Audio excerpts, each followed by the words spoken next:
Video में हम शुरू करने वाले चैप्टर नंबर 3। चैप्टर 3 है दो चरों वाले रैखिक समीकरण योग।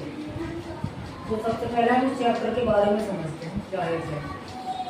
देखो दो चरों वाले चर समझिए। सबसे पहले चर क्या होता है? चर होता है जिसकी वैल्यू बदल जाती है, जिसकी वैल्यू समान ना हो। अलग अलग क्वेश्चनों में अलग अलग जगह पर जिसकी वैल्यू बदल जाए उसको हम चर बोलते हैं। जैसे आपने देखेंगे एक्स वाई जेड, इनकी वैल्यू किसी क्वेश्चन में सभी क्वेश्चनों में इनकी वैल्यू अलग अलग होती है। तो ये हमारे चर होते हैं एक्स वाई जेड। अल्फाबेट सारे क्या होते हैं? चर। उसके बाद रैखिक समीकरण। उसके बाद क्या है? रैखिक समीकरण। इसके बाद है रैखिक समीकरण। रैखिक समीकरण उसको बोलते हैं जिसकी घात एक। तो इस चैप्टर में हम जितने भी समीकरण पढ़ेंगे उन सभी की घात कितनी होगी? एक होगी। और वो कितने चरों वाले होंगे? दो चर देखने को मिलेंगे उनमें। जैसे एक चर एक्स होगा, दूसरा चर वाई, ऐसे कोई भी दो चर देखने को मिलेंगे और सभी वो क्या होंगे? रैखिक। यह उनकी पावर शक्ति क्या होगी? 1 होगी। दो चरों वाले रैखिक समीकरण। तो रैखिक समीकरण इसको बोलते हैं जिसकी घात एक। समीकरण दो समीकरण एक साथ पढ़ जाएंगे। सभी क्वेश्चनों में दो दो समीकरण होंगे एक साथ। ये हमारा चैप्टर होगा दो चरों वाले रैखिक समीकरण। अब एक्सरसाइज शुरू करते हैं। एक्सरसाइज 3 पर इसमें पहला क्वेश्चन है निम्न समस्याओं में रैखिक समीकरणों के युग्म बनाएं। पहले हमें क्या करना है? रैखिक समीकरण बनाने हैं। क्या बनाने? रैखिक समीकरण। और फिर उनको क्या करना है? ग्राफिक विधि से हल ज्ञात कीजिए। तो पहला क्वेश्चन है, पहले का पहला पार्ट। कक्षा 10 के 10 विद्यार्थियों ने एक गणित की पहली प्रतियोगिता में भाग लिया। कक्षा 10 के विद्यार्थी हैं। टोटल विद्यार्थी कितने हैं? 10 हैं। तो हम इसको लिख देंगे कुल विद्यार्थी बराबर 10। तो विद्यार्थी कितने हो जाएंगे? 10। उसके बाद एक पहले प्रतियोगिता में भाग लिया उन्होंने। यदि लड़कियों की संख्या लड़कों की संख्या से 4 अधिक है, लड़कियां 2 है, लड़कों से कितनी ज्यादा है? 4 ज्यादा है, तो प्रतियोगिता में भाग लिए लड़कों और लड़कों की संख्या ज्ञात की। हमें क्या बताना? उस प्रतियोगिता में कितने लड़कों ने भाग लिया और कितनी लड़कियों ने। तो जो वैल्यू हमें निकालनी होती है मैथ में उसको पहले मान लेते हैं। तो हमें क्या निकालना? लड़कों की संख्या और लड़कियों की संख्या कितनी है, हम उसको मान लेंगे स्टार्टिंग में। माना लड़कियों की संख्या बराबर, लड़कियों की संख्या को हमने x माना, कोई भी चर मान सकते हैं। तो हमने एक चर x मान लिया जिसको लड़कियों की संख्या को अपने पास। इसी तरीके से लड़कों की संख्या कितना मान लेंगे? लड़कों की संख्या बराबर 1। ये दूसरा चर है। तो अब जो भी क्वेश्चन में एक्स और वाई का मान निकल कर आएगा वही इनके मान आ जाएंगे। लड़कों की संख्या एक्स हो जाएगी, लड़कियों की एक्स और लड़कियों की वाई। अब इसमें दिया गया क्वेश्चन में देखो कुल विद्यार्थी कितने हैं? 10 हैं। तो अगर हम लड़के जितने हैं और जितनी लड़कियां उन दोनों को प्लस करें तो कितना आना चाहिए? 10 आना चाहिए। तो हमारे पास लड़कियों की संख्या कितनी है? एक्स लिखा आपने इसको, और लड़कियों की कितनी है? वाई। दोनों को प्लस कर रहे हैं, हम जोड़ रहे हैं। दोनों को जोड़ने पर कितना आना चाहिए? 10 आना चाहिए।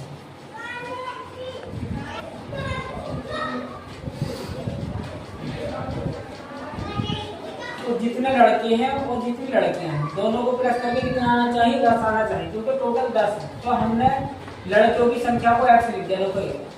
प्लस दोनों को जोड़ रहे हैं हम। लड़कों की संख्या कितनी है? 1। लड़कियां x और लड़के y, बीच में प्लस, दोनों को जोड़ेंगे। ये लड़कियां हैं x प्लस ये y क्या है? लड़कियां। दोनों को प्लस करके 10 आ जाएगा।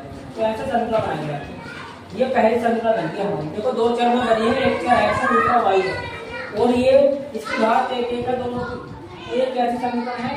रैखिक समीकरण है।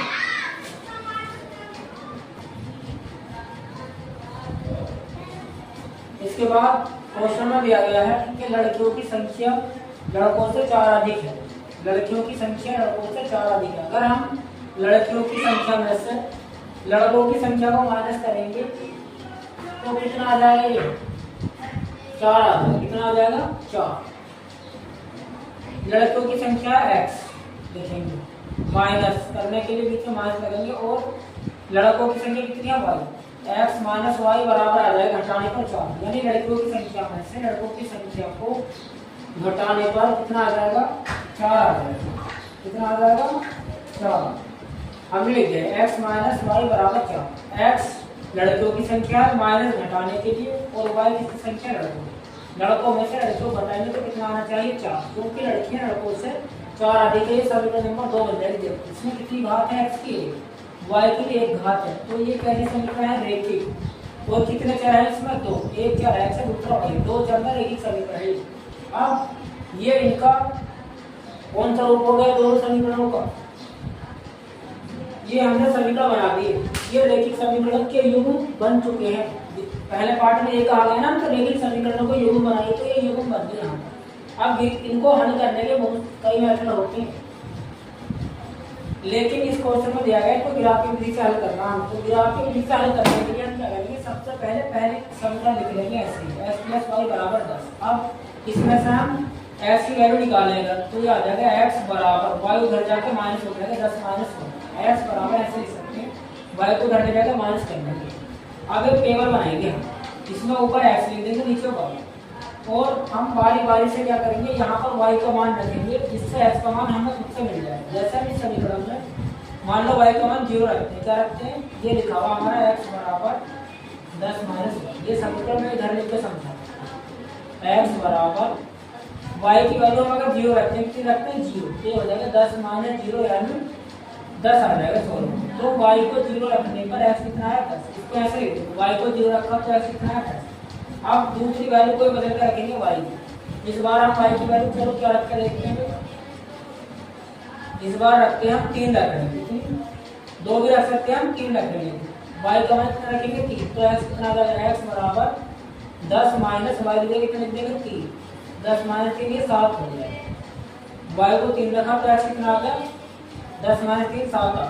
अब फिर से बदल के रखेंगे, x बराबर 10 है ये, माइनस y की वैल्यू कितनी रखेंगे 5 रखेंगे, कितना रखेंगे 5, 10 माइनस 5 तो 5 आ जाएगा, y को 5 रखने पर x कितना आया 5 है। तो वैल्यू हम ये यहाँ से अलग से निकाल सकते हैं, इस टेबल में रख देंगे ऐसे, कम से कम 3 वैल्यू लेनी है हमें, कितनी 3।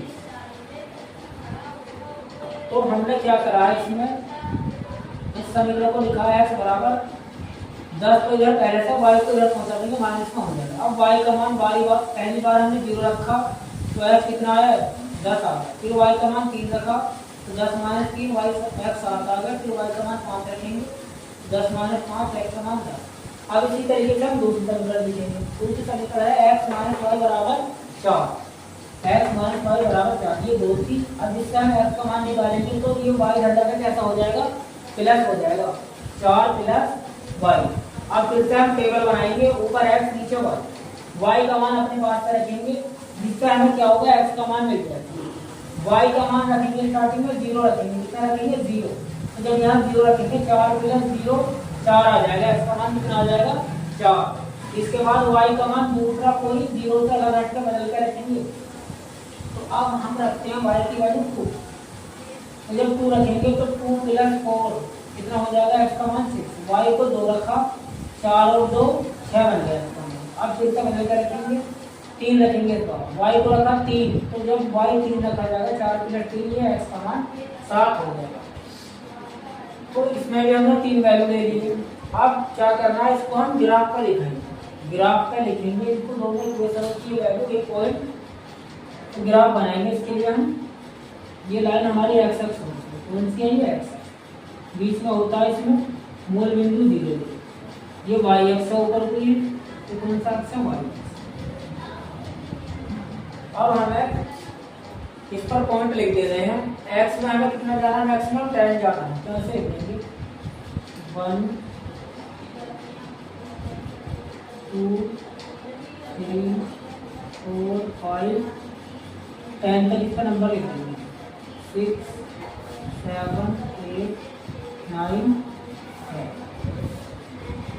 देखो ग्राफ पे अच्छे से बनता है, बिल्कुल सीधा आता है, ग्राफ पेपर होता है उसका ये बॉक्स, ये यूनिट हमारी बनी हुई होती है, इससे आगे पीछे नहीं होती, तो लेकिन हम इसको इतना समझ सकते हैं। तो ये 10 तक लिख दिया हमने, इसके बाद y अक्ष पे लिख देंगे ऐसे, y अक्ष पे भी 1 2 3 4 5 6 7 8 9 10 ऐसा ही ये x अक्ष है, ये 1। अब पहली समीकरण के बिंदु हम इसको ग्राफ पर रखेंगे, x का मान कितना 10 और y 0, x कितना आ गया 10, देखो ये है x इक्वल ये पॉइंट है। लेकिन y का मान जब x 10 था y 0, तो y के देखो ये 0 होता दोनों के, x का मान 0 की यहीं पर है, y का भी 0 को बोलते हैं मूल बिंदु 0 0, क्या नाम होता है इसका मूल बिंदु 0 0, मूल बिंदु के निर्देशांक होते हैं 0 0। इस पॉइंट पर x भी 0 0 1, y भी 0 1, y भी 0, तो y की वैल्यू 0 ही है। तो हमारा पॉइंट पहला क्या है 10 0, इसको लिख सकते हैं हम, ये हमारा 10 और 0, ये पॉइंट हमारा 10 0 होगा। उसके बाद 7 3, x का मान कितना है 7 है, तो 7 तो ये रहा देखो x अक्ष पे 7 और y का कितना है 3, 1 2 3 3 ही है। अब 7 को ऊपर बढ़ाएंगे 3 को आगे लाएंगे तो ये सामने ऐसे दिखाई देगा, इस बिंदु का नाम हो जाएगा 7 3, 7 3। उसके बाद 5 x अक्ष पर देखो 5 है, x का मान और y का मान भी 5 है, तो ये 5 और ये 5, इसको ऊपर ले जाएंगे और इसको इधर से लाएंगे, ये दोनों जहां मैच करेंगे ये बिंदु हो जाएगा 5 अब इसको हम स्केल से ऐसे मिला देंगे, ये बिल्कुल सीधा है, ये ग्राफ पेपर में यहाँ पर आगे पीछे हो सकते हैं, आगे जाकर यहाँ भी मिल जाएगा, जब इसको अभी आगे नहीं ले जाके नहीं छोड़। ये हो गया हमारा पहली समीकरण का ग्राफ के रूप हो गया, ऐसे ग्राफ बना सकते हैं पहली समीकरण। अब ऐसे ही दूसरी का बनाएंगे, दूसरी के बिंदु लेकर हम पहला है 4 0, दूसरा 4 0, तो ये रहा 4 0 यही है, तो इस पॉइंट का नाम है 4 0। उसके बाद 6 2, 6 ये रहा और 2 देखो तो ये आगे बढ़ेगा, का नाम हो जाएगा 6, इस पॉइंट का नाम क्या है 6। उसके बाद 7 3, 7 3, x अक्ष का 7 है, y का 3 है, तो x का 7 ये पॉइंट y का 3, ये हमने देखो पहले समीकरण में बनाया था 7 3, तो ये दोनों कॉमन है दोनों में, तो इसका तो यहीं पर बनेगा 7 3।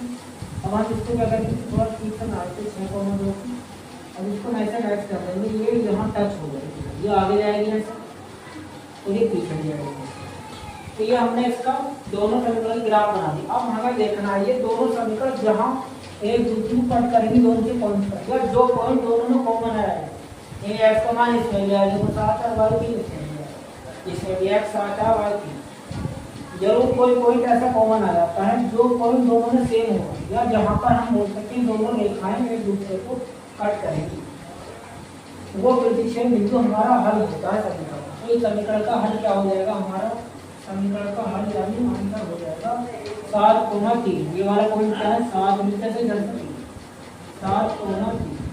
अब इसमें पहला वाला x का मान होता है, दूसरा y, तो x का मान कितना है भाई 7, y का मान कितना है 3, तो ये हमारा आंसर है। यानी लड़कियों की संख्या कितनी मानी हमने, लड़कियों की संख्या हो गई, लड़कियां कितनी हो गई 7, और y माना हमने लड़कों की संख्या, ये लड़के हो गए। देखो क्वेश्चन में दिया गया था दोनों की संख्या कितनी है 10, 7 और 3 को देखो प्लस करेंगे 10 आ जाएंगे, और ये भी कहा गया लड़कियां लड़कों से 4 ज्यादा हैं, ये 7 है लड़कियां लड़के 3, तो हमारा आंसर ये सही आ गया। तो अभी ये पहले क्वेश्चन का पहला पार्ट है, आज के लिए बस इतना ही, इसका सेकंड पार्ट नेक्स्ट वीडियो में।